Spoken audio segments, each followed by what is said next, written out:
Salut à tous, bienvenue dans une nouvelle vidéo. Aujourd'hui on va parler électricité. Dans un premier temps, moi j'ai déjà tiré toutes les gaines. Je vais vous faire un tour de tout ce que j'ai déjà tiré. Donc ici tout sera raccordé là. Donc les deux batteries en fait elles vont être déplacées ici.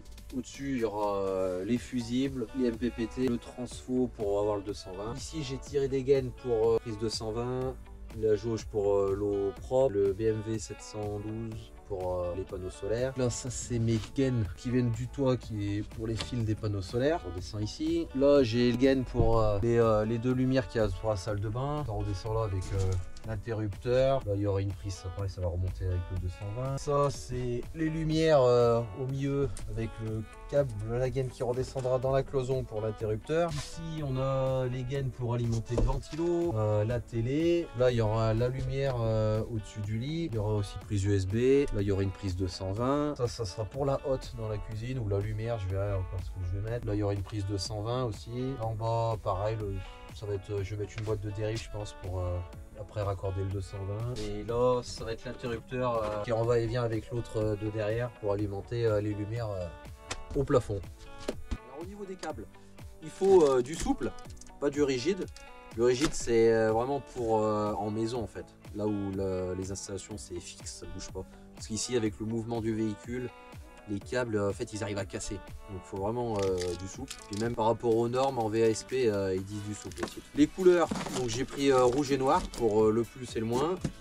Là j'ai pris un blanc pour faire la liaison entre pour les interrupteurs, le va-et-vient. Et j'ai pris des sections différentes. Ce que je vais faire, je vais tout câbler, enfin tout passer les câbles dans les gaines. Et une fois que j'ai fini, je vous expliquerai pourquoi on prend des sections différentes pour les câbles. Voilà, tous les câbles sont tirés. Donc quand vous tirez vos câbles, n'hésitez pas à repérer. Donc, par exemple là c'est le frigo, ça c'est la pompe à eau. Ensuite pour la section des câbles, comme je vous disais, là j'ai imprimé des petits papiers. Ça vous le trouvez sur internet. Donc si par exemple vous avez un appareil qui fait 100 watts et qui est situé à 4 mètres de la batterie, donc il faut multiplier par 2. Donc section de câble aller-retour, donc ça fait 8 mètres. On va jusqu'à voilà 100 watts. Voilà, il faut mettre du câble de 4 mm carrés. Si par contre vous ne connaissez pas la valeur en watts, j'ai aussi ce tableau.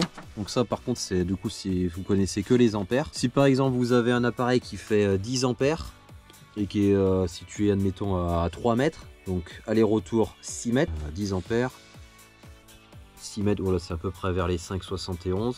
Hop, on remonte et là on met du 4 mm carrés. N'hésitez pas à prendre l'une ou l'autre, enfin comparer, vous prenez vos valeurs en watts et en ampères si vous connaissez tout, vous regardez les deux et vous mettez ce qui se rapproche le plus des deux cotes. Comme ça vous aurez vos câbles, vous aurez votre bonne section de câbles.